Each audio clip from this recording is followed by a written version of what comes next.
Catherine Elizabeth Middleton, petite fille de mineur de charbon, a rendez-vous à Westminster avec la royauté britannique. Ça, c'est un conte de fées. Petite fille d'un ouvrier, en fait, en quelque sorte. Oui, ses deux parents travaillaient pour une société aérienne. Sa Ouais. maman était hôtesse de l'air. Après, ils ont créé, ces deux parents, une entreprise de farce et attrape. Oui, pour anniversaire, voilà, c'est ça, pour ouais. anniversaire, tout à fait.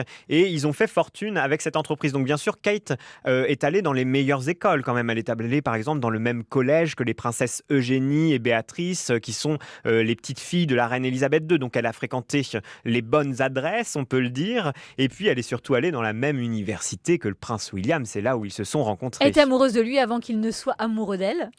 Oui, enfin, ils étaient tous les deux déjà en couple quand ils se sont rencontrés. Donc ça a commencé par une amitié, mais ils se voyaient souvent, ils avaient beaucoup de points communs, ils regardaient beaucoup de films ensemble, et puis ils se levaient tous les matins avant les cours pour aller nager ensemble. Donc il y avait vraiment quelque chose de très fort entre eux. Et puis c'est un jour, Kate Middleton défilait c'était un défilé de mode caritatif. Oui. Et puis là, le prince William a été subjugué. Il faut dire que Kate portait une robe transparente, superbe, vraiment toute l'assemblée était subjuguée, mais surtout le prince William.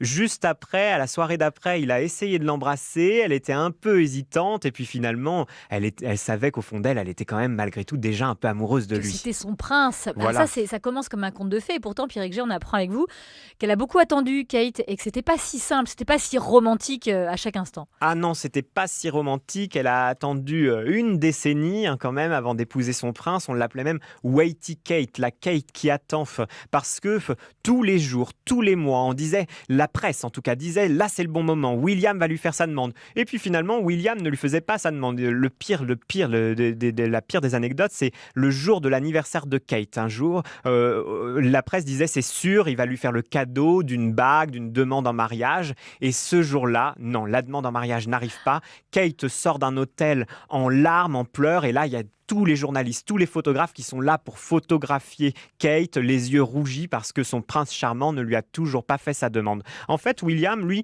il ne voulait pas se marier avant ses 30 ans. Profiter un peu de la vie, il voulait non ? profiter et il flirtait même un peu avec d'autres filles. Et ça, Ouais, on des l'oublie. danseuses brésiliennes, non ? Oui, non, mais il flirtait en boîte avec, une danseuse brésilienne, avec plusieurs jeunes filles. Et Kate, elle ouvrait les journaux, les tabloïds le matin et elle découvrait son prince charmant, bras dessus, bras dessous, avec une très jolie fille. Donc, ce n'était pas une période très facile pour Kate. Et ça, on l'oublie.